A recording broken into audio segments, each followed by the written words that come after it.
turn on the TV, flipping through the channels mindlessly, looking for some random program to watch while I wait for sleep to finally come.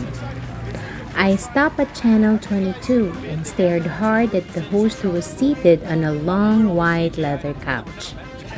His guests were laughing at some joke he probably said while I was still changing channels.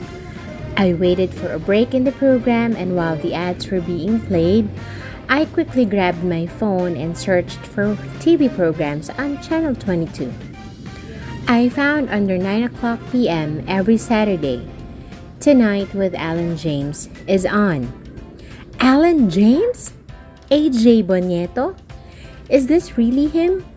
My fingers were flying as I searched through my phone.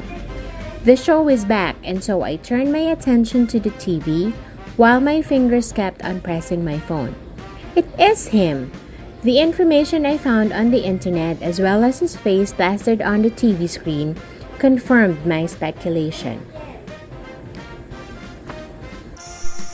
We're back, and the last question I asked before we went on break was, what are your thoughts on this statement? Employers are frequently reported as saying school leavers are not workplace ready. Let's start with you since you are right beside me. A gentleman in a jacket that says CSI on the left pocket cleared his throat and proceeded to speak.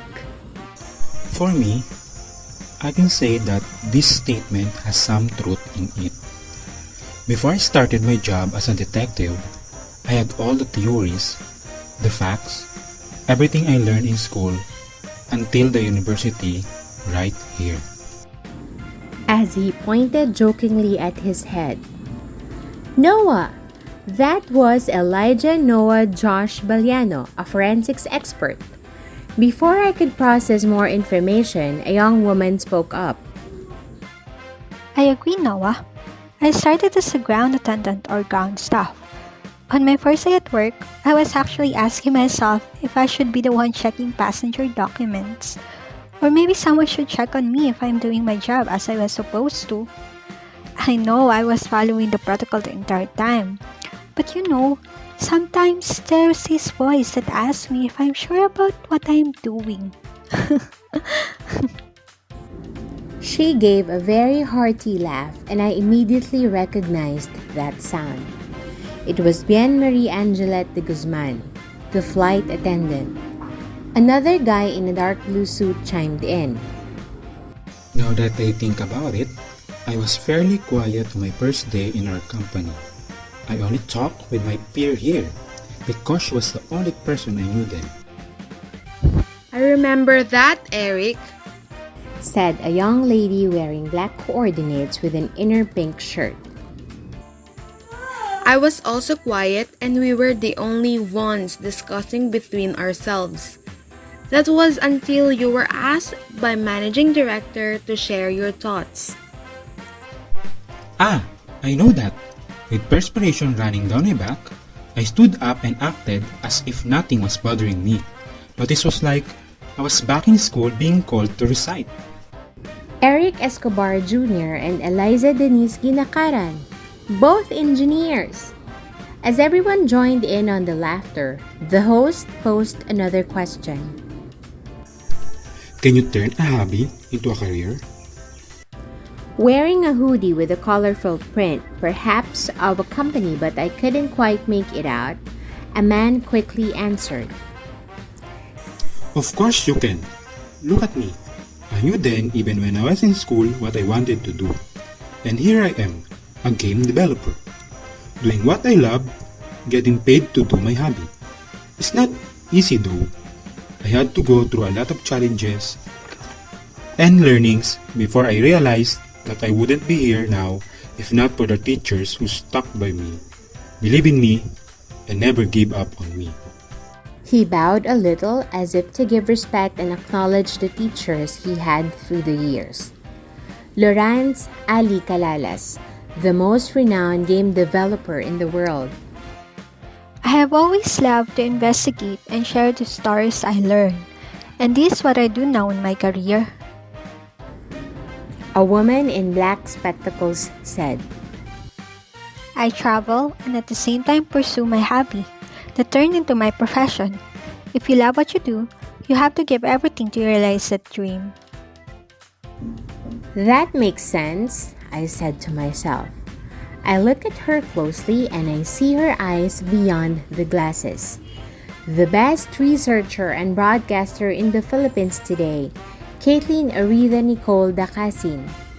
Suddenly, the group grew quiet as they looked at a woman in a long, flowy, sunny yellow dress.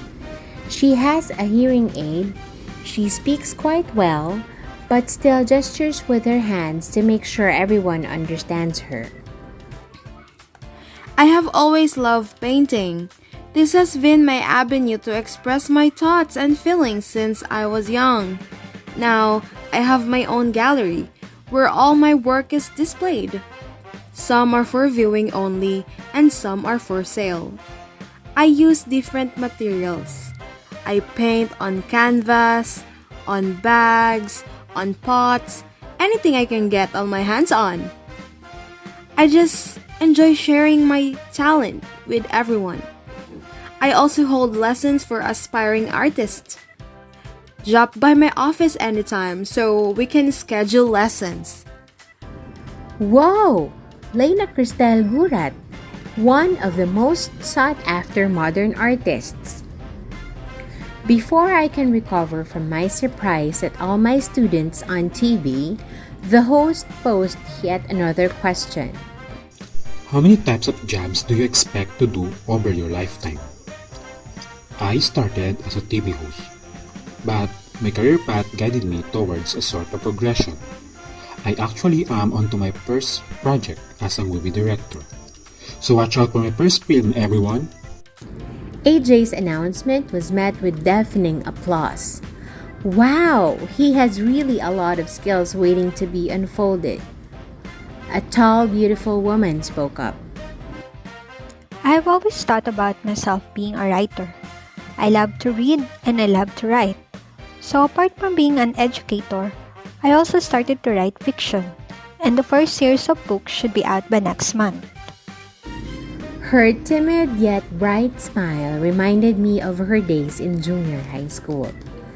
An educator, Chini Leyda Levin is soon to be an author too. When I was figuring out what to do in my life some years back, I said I wanted to be a doctor. I am now evaluating my opportunities as to what specialization I would want to pursue. I have enjoyed every part of my journey as a medical professional. I don't think I can see the end because the road is long and the opportunities boundless, said a young lady wearing a deep red tailored suit. Eliza Guzman, one of the medical directors of the newly built cutting-edge hospitals in San Jose del Monte, Bulacan.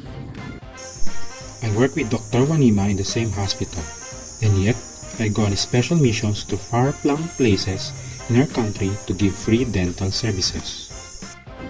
A cheerful young man shared. His unmistakable smile made no room for second thoughts. That's Paul Erynn Quintinita. Before the show came to an end, the host turned to one of his guests and asked, What can you say to those who are watching us now? A beautiful young lady wearing an elegant green dress cleared her throat and answered, Set a goal for yourself. Make sure that your goal is something solid, something measurable, and something that's worth chasing.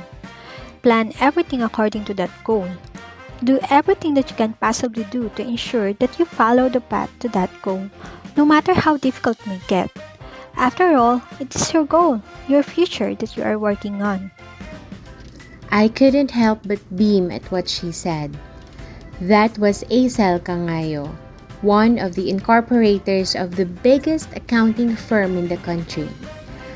As the host closes the program and the camera zooms in on every guest seated on the white leather couch, I am transported to my time in Smart Starters Montessori, where these young professionals started their journey.